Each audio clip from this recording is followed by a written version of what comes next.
अस्सलामुअलैकुम। बोल के साथ मैं हूं रमशा साचर और मैं हूं आपके साथ अनम जुल्फिकार। हेडलाइंस आप जान चुके हैं, बुलेटिन का आगाज करेंगे और सबसे पहले आपको बताएंगे रिटायर्ड जजेस के खिलाफ जुडिशल काउंसिल की कार्रवाई से मुतालिक केस। अदालत उस्मा ने रिटायर्ड मुस्ताफी जजेस के खिलाफ काउंसिल कार्रवाई जारी रखने के लिए अपील मंजूर कर ली है। जज के खिलाफ कार्रवाई इस्तीफे या रिटायरमेंट की बुनियाद पर खत्म नहीं होगी। कार्रवाई खत्म करने का इख्तियार सुप्रीम जुडिशल काउंसिल के पास होगा। सुप्रीम कोर्ट के 5 रुकनी लार्जर बेंच ने 4-1 की बुनियाद पर फैसला जारी कर दिया। मजीद जाने थे नुमाइंदा बोलियोस तैयब बलोच से। जी तैयब बलोच, बताइएगा मजीद क्या डिटेल्स आ रही हैं इस हवाले से। जी, जज के खिलाफ एक बार कार्रवाई शुरू हो जाए तो जज के इस्तीफे से कार्रवाई खत्म नहीं होगी। सुप्रीम कोर्ट ने जज के खिलाफ कार्रवाई से मुतल्लिक सुप्रीम कोर्ट के अपने ही 2 रुकनी बेंच के फैसले को लार्जर बेंच ने जो है वो तब्दील कर दिया। लार्जर बेंच के फैसले के मुताबिक सुप्रीम कोर्ट में ज़ेर इल्तवा शिकायत या रेफरेंस के दौरान अगर कोई जज इस्तीफा भी दे जाए तो भी सुप्रीम जुडिशल काउंसिल की सवाबदीद होगी कि मुतलका जज के खिलाफ कार्रवाई करनी है या नहीं करनी। जस्टिस अमीरुद्दीन खान की सरबराही में सुप्रीम कोर्ट के 5 रुकनी बेंच ने आफिया शहर बानो केस की समाअत मुकम्मल करने के बाद कुछ देर के लिए फैसला महफूज किया था। अब लार्जर बेंच की जानिब से मुख्तसर फैसला सुनाते हुए वफाक की अपील जो है वो मंजूर कर ली गई है। सुप्रीम कोर्ट ने आफिया शहर बैनो केस से मुतल्लिक अपने 2 जजेस का फैसला तब्दील करते हुए अब करार दिया है कि सुप्रीम जुडिशल काउंसिल में दौरान कार्रवाई अगर कोई जज इस्तीफा दे जाता है या रिटायर हो जाता है तो भी उसके खिलाफ कार्रवाई हो सकती है। कार्रवाई का इख्तियार सुप्रीम जुडिशल काउंसिल का है और ये उसी की सवाबदीद है कि ज़ेर इल्तवा सुप्रीम जुडिशल काउंसिल की कार्रवाई जज के मुस्तवी होने के बाद जारी रखनी है कि ये नहीं रखनी। वफाक ने शहर बैनो केस के खिलाफ दायर अपील में मौक़िफ़ अपनाया था कि अगर कोई जज इस्तीफा भी दे जाए तो भी उसके खिलाफ कार्रवाई होनी चाहिए। जबकि सुप्रीम कोर्ट के मुस्तफी होने वाले जज जस्टिस जाजुल हसन की सरबराही में 2 रुकनी बेंच ने यह फैसला दिया था कि अगर कोई जज रिटायर्ड हो जाए या इस्तीफा दे जाए तो उसके खिलाफ कार्रवाई नहीं हो सकती। तो अब सुप्रीम कोर्ट के 5 रुकनी लार्जर बेंच ने इस मामले पर वफाक की अपील की समाअत की और समाअत करने के बाद जो है फैसला महफूज किया था। तो अब मुख्तसर फैसले में वाज़ेह तौर के ऊपर का जो है 2 रुकनी बेंच का फैसला तब्दील करते हुए करार दे दिया गया है कि अगर कोई जज जो है सुप्रीम जुडिशल काउंसिल में कार्रवाई अगर ज़ेर इल्तवा है तो उस दौरान अगर मुस्तफी हो जाता है या रिटायर हो जाता है तो उसके खिलाफ कार्रवाई जारी रखी जा सकती है। जी ठीक है, बहुत शुक्रिया आगाह करने के लिए तैयब बलोच। नून लीग और एमकेएम पाकिस्तान के दरमियान मुज़ाकरात की अंदरूनी कहानी सामने आ चुकी है। एमकेएम ने गवर्नर के अलावा किसी आईनी ओहदे में दिलचस्पी जाहिर नहीं की है जबकि एमकेएम ने 5 वजारतों का मुतालबा भी किया है। एमकेएम का मवासलात, ports and shipping, housing, petroleum और ओवरसीज़ पाकिस्तान इसकी वजारतों का मुतालबा किया है। जबकि एमकेएम ज़राए के मुताबिक ऐसी वजारतें चाहते हैं वो जिससे वो शहरी इलाकों की तरक्की के अपने मनसूबे पर अमल दरामद करवा सकें। मज़ीद इस बारे में तफसीलात जानेंगे मलिक सईद आवान से। आपको बता रहे हैं कि नून लीग और एमकेएम पाकिस्तान के दरमियान मुज़ाकरात की अंदरूनी कहानी सामने आ गई है। एमकेएम ने गवर्नर के अलावा किसी आईनी ओहदे में दिलचस्पी जाहिर नहीं की है जबकि ज़राए के मुताबिक एमकेएम ने 5 वजारतों का मुतालबा भी किया है और एमकेएम की जानिब से मवासलात, ports and shipping, housing, petroleum और ओवरसीज़ पाकिस्तान इसकी वजारतों का मुतालबा किया है। आसिफ जरदारी सदर और शहबाज शरीफ वज़ीर के लिए पीपल्स पार्टी और मुस्लिम लीग नून में इत्तेफाक हो गया है। आइंदा हफ्ते पार्लिमानी पार्टी इजलास में शो ऑफ पावर किया जाएगा। शहबाज शरीफ को इत्तेहादी जमात वज़ारत उज़्मा का उम्मीदवार नामजद करेंगे। शहबाज शरीफ ने मुश्तरका प्रेस कॉन्फ्रेंस में कहा कि 16 माह के तजुर्बे की कामयाबी है कि सब यहाँ बैठे हैं। महंगाई के खिलाफ जंग और चैलेंजेस पर काबू पाने के लिए मेहनत करना होगी। बिलावल भुट्टो बोले कि सुन्नी इत्तेहाद कौंसिल के पास नंबर्स नहीं, शहबाज शरीफ एक बार फिर मुल्क के वज़ीर आज़म बनेंगे। आसिफ जरदारी सदर, शहबाज शरीफ वज़ीर आज़म।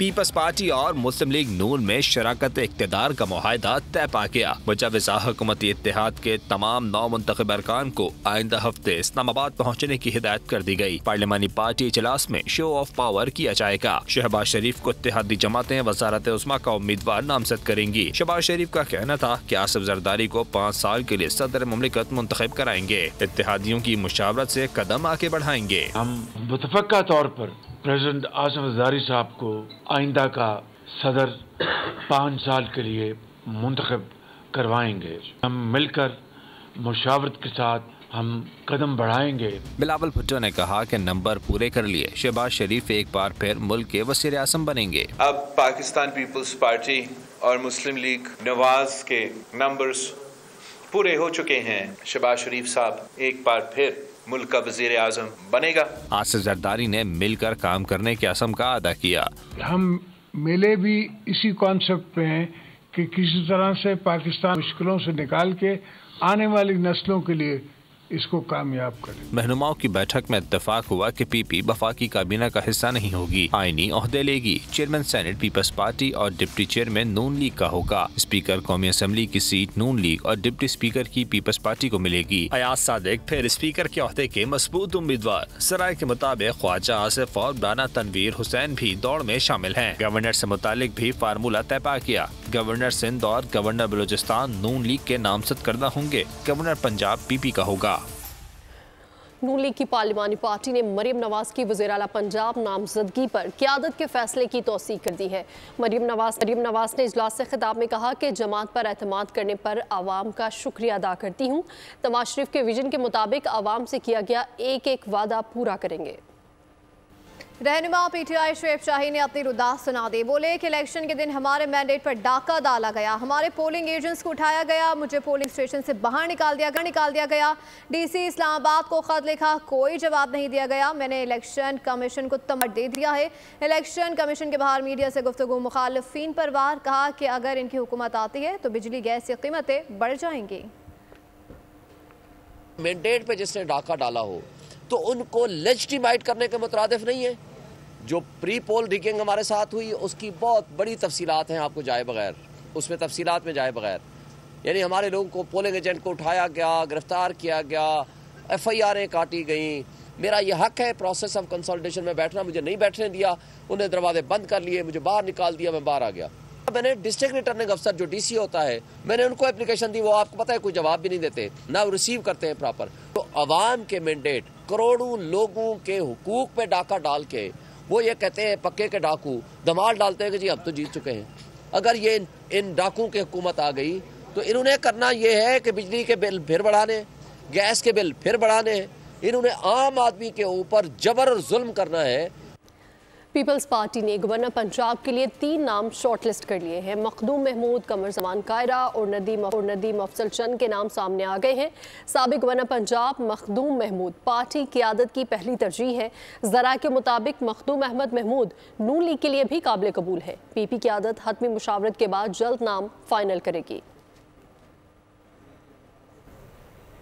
पंजाब में पीटीआई ने नून लीग पर बंदे तोड़ने का इल्जाम लगा दिया। मियां असलम इकबाल ने न्यूज़ कॉन्फ्रेंस में कहा कि वफादारियां तब्दील न करने वालों का नोटिफिकेशन मनसूख किया जा रहा है। हमारे मैंडेट का एहतराम किया जाए। एक दूसरे की करप्शन की बातें करने वाले इलेक्शन के बाद एक हो गए हैं। जो कामयाब हो गए, जिनके नोटिफिकेशन हो गए, नून लीग कह रही है कि हम में शामिल हो जाओ, RO के जरिए शामिल हो जाओ, नहीं तो तुम्हारा नोटिफिकेशन कैंसिल। तो कैंसिल हो गया भाई, बकर से कैंसिल हो गया, पिंडी से कैंसिल हो गया, टोबा टेक्सिन से कैंसिल हो गया। और दिन के उजाले में भी अगर वारदातें डाल के आप चोर हम पे बैठा देंगे तो ये मुल्क कैसे चलेगा। लोगों ने वोट दिया, मेरी रिक्वेस्ट है कि उस वोट का, उस मैंडेट का एहतराम किया जाए। रात हमने 3 बंदों की प्रेस कॉन्फ्रेंस सुनी जो तीनों आपस में एक दूसरे की करप्शन के दिल दादा हैं। रात आपने उनकी शक्लें देखी हैं, किसी शक्ल के ऊपर कोई रौनक हो, कोई आपको एहसास हो कि यार ये हमारे हुक्मरान हैं। आपको वो हुक्मरान नजर नहीं आएंगे, वो वारदाती हैं। ये आजमाए हुए हैं। ये PDM 2 आ रहा है, अवाम को कोई रिलीफ नहीं है। और आपको बताएंगे पंजाब हुकूमत ने मोहम्मद अब्दुल अमीर खट्टर को कमिश्नर रावलपिंडी तैनात करके नोटिफिकेशन जारी कर दिया है। अब्दुल अमीर खट्टर के पास कमिश्नर मुल्तान का इजाफी चार्ज था। लियाकत अली चट्टा ने 17 फरवरी को ओहदे से इस्तीफा दिया, जिसके बाद पंजाब हुकूमत ने सैफ अनवर को कायम कमिश्नर रावलपिंडी तैनात किया था। इस हवाले से मजीद बात करेंगे। अली शेर हमारे साथ मौजूद हैं। अली शेर, कमिश्नर रावलपिंडी तैनात करके नोटिफिकेशन जारी कर दिया गया है अब्दुल अमीर खट्टर को?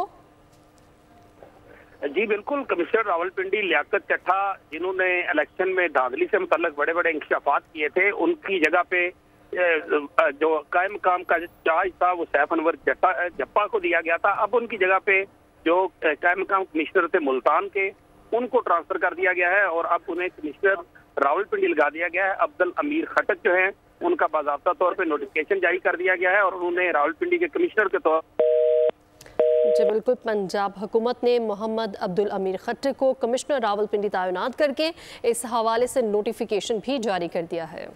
बहुत शुक्रिया अली शेर। इलेक्शन कमीशन की आला सतह कमेटी ने साबिक कमिश्नर रावलपिंडी के धांधली के इल्जामात पर तहकीकात मुकम्मल कर ली है। रिपोर्ट आज इलेक्शन कमीशन को पेश की जाएगी।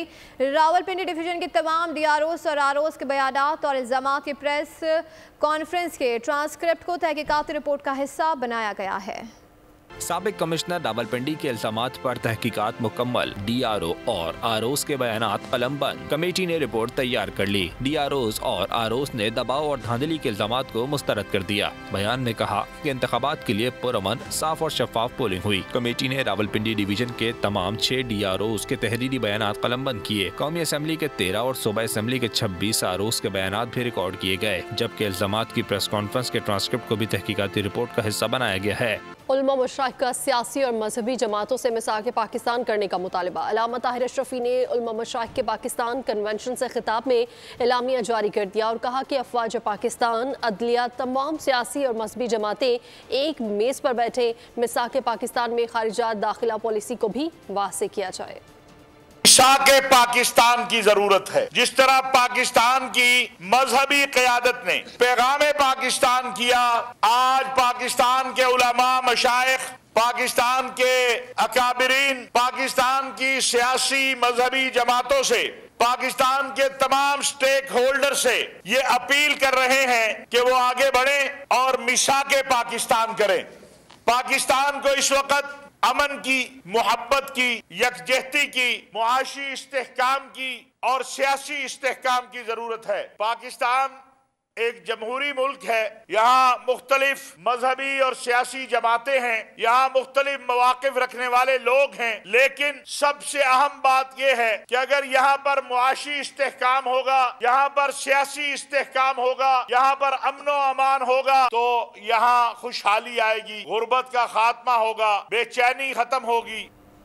सुप्रीम कोर्ट ने दरख्वास्त गुजार की आदम पेशी पर इंतखाबात को कलअदम करार देने की दरख्वास्त खारिज कर दी है। दरख्वास्त गुजार पर 5 लाख रुपए का जुर्माना आयद कर दिया गया। चीफ जस्टिस ने रिमार्क्स दिए कि अजीब बात है, दरख्वास्त दायर की और बैरून मुल्क रवाना हो गए। लगता है कि दरख्वास्त करके पब्लिसिटी स्टंट खेला है। दरखास्त गुजार की अदम पेशी। सुप्रीम कोर्ट ने इंतखाबात कल अदम करार देने की दरखास्त खारिज कर दी। 5 लाख रुपए का जुर्माना आयद कर दिया। चीफ जस्टिस काजी फाइज ईसा की सरबराही में 3 रुकनी बेंच ने दरखास्त पर समाअत की। दरखास्त गुजार साबिक ब्रिगेडियर अली खान आज भी पेश न हुए। एडिशनल अटॉर्नी जनरल ने बताया कि वजारत दिफा के जरिए नोटिस भेज दिया है। पुलिस दरखास्त गुजार के घर भी गई मगर वो न मिले। अदालत ने अपने हुक्म में कहा कि दरखास्त गुजार की ईमेल मौसूल हुई, बैरून मुल्क मौजूद होने से आगाह किया। अजीब बात है, दरखास्त दायर की और दूसरे दिन बैरून मुल्क चले गए। चीफ जस्टिस ने रिमार्क्स दिए कि दस्तावेजात के मुताबिक दरखास्त गुजार दोहा से कनेक्टेड फ्लाइट लेकर बहरीन गया। लोग रिटर्न टिकट लेते हैं, उन्होंने 1 वे टिकट लिया। लगता है दरखास्त दायर करके पब्लिसिटी स्टंट खेला है। रियासत यकीनी बनाए कोर्ट मार्शल हुआ शख्स ब्रिगेडियर का रैंक इस्तेमाल न करे। District and session court Islamabad ने सहाफ़ी को धमकी देने के केस में PTI के सैनेटर फैसल जावेद के वारंट गिरफ्तारी मंसूख कर दी है। PTI के सैनेटर फैसल जावेद अपने खिलाफ सहाफ़ी को धमकी देने के केस में इस्लामाबाद के सिविल जज कुदरतुल्लाह की अदालत में पेश हो गए। फैसल जावेद अपने वकील सरदार मसरूफ के हमरा अदालत में पेश हुए। इस्लामाबाद हाई कोर्ट ने तौहीन अदालत केस में DC इरफान नवाज विमन की गैर मशरूत मुआफ़ी की इस्तदा मुस्तरद कर दी है। अगली समाअत पर शो कॉज नोटिस का जवाब जमा करवाने का हुक्म दे दिया है। बैरून मुल्क जाने से भी रोक दिया गया। जस्टिस बाबर सत्तार ने रिमार्क्स दिए कि आपने 69 MPO ऑर्डर जारी किए हैं, क्या उनके बच्चे नहीं थे, उन्हें उम्रे पर नहीं जाना था? आइंदा हफ्ते केस का फैसला सुनाएंगे। नोटिस के बावजूद मजीद MPO ऑर्डर कैसे जारी हुए? DC इस्लामाबाद की गैर मशरूत मुआफ़ी की इस्तदा मुस्तरद। इस्लामाबाद हाई कोर्ट ने बैरून मुल्क जाने से भी रोक दिया। तौहीन अदालत केस में DC इरफान नवाज मेमन अदालत में पेश हुए। मौक़िफ़ अपनाया कि केस में 18 समातें हुई, किसी समात में गैर हाजिर नहीं हुआ। अपने आप को अदालत के रहम करम पर छोड़ता हूँ। जस्टिस बाबर सत्तार ने सरजनिश करते हुए कहा कि क्या आप समझते हैं कि ये मजाक है? आपके खिलाफ तौहीन अदालत चल रही है। 970 गुज़िश्ता दिनों के लिए 69 MPO ऑर्डर जारी किए गए। क्या इनके बच्चे नहीं होते? इन्हें उम्रे पर नहीं जाना था। शोकाज नोटिस जारी किया है, पीर तक जवाब दें। आइंदा हफ्ते केस का फैसला सुनाएंगे।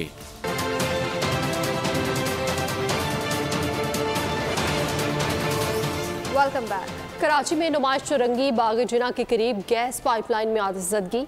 आईने शाहिद के मुताबिक एक राहगीर सिगरेट नोशी कर रहा था। सुलगती सिगरेट फेंकने पर आग भड़क उठी। रेस्क्यू फायर फाइटिंग टीम ने मौके पर पहुंचकर आग पर काबू पा लिया। अपडेट कर रहे हैं आपको इस हवाले से। कराची में नुमाइश चुरंगी बाग जिना के करीब गैस पाइपलाइन में आतिशज़दगी। आईने शाहिद के मुताबिक एक राहगीर सिगरेट नोशी कर रहा था। सुलगती सिगरेट फेंकने पर आग भड़क उठी।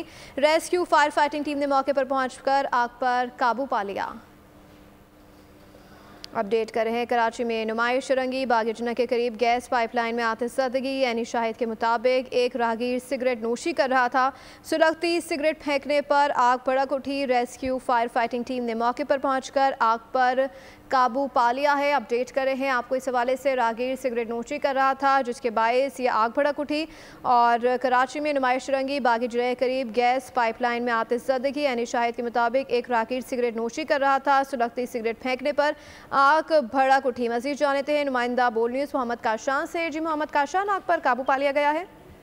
हाँ जी बिल्कुल, देखिए रेस्क्यू 1112 की जानिब से बताया गया नुमाइश चुरंगी बाग जिना के करीब सुई गैस की पाइपलाइन में आग भड़क उठी थी, जिस पर मौके पर रेस्क्यू फायर फाइटिंग टीम वहाँ पर पहुंची, जिसने आग पर काबू पा लिया। जबकि उनकी जानिब से बताया गया कि सुई गैस की जमीनी लाइन में गैस लीकेज हुई थी। इसी दौरान जो एक राहगीर वहाँ से गुजरा सिगरेट नोशी करते हुए, जिसने अपनी सिगरेट वहाँ फेंकी, जिसके बाद आग लग गई है। और मौके से वो शहरी जो है अपना मोबाइल फोन छोड़ के वहाँ से फरार हुआ है। मौके से मोबाइल फोन भी रेस्क्यू टीम को बरामद हुआ है। सुई गैस की जो ऑपरेशनल टीम है वो वहाँ पर पहुंची है। जमीनी जो लाइन लीक हुई है उसके ऊपर तामीराती काम जो है वो शुरू कर दिया गया है। जी ठीक है, अपडेट कर रहे थे नुमाइंदा बोल न्यूज़ मोहम्मद काशान। कराची में पुलिस की लापरवाही, गफलत और तरबियत का फुकदान। कुरंगी में पुलिस और डाकू में मुकाबले की जद में आकर जख्मी होने वाला नौजवान दम तोड़ गया। पेट्रोल पंप का मुलाजिम डाकू की फायरिंग से जख्मी हुआ। पुलिस जख्मी को फौरी तिब्बी इमदाद के लिए अस्पताल ले जाने के बजाय थाने ले गई, जहां वो एम्बुलेंस में तड़प कर जिंदगी की बाजी हार गया। सब्सक्राइब करें और बेल दबाएं ताकि कोई खबर रह न जाए।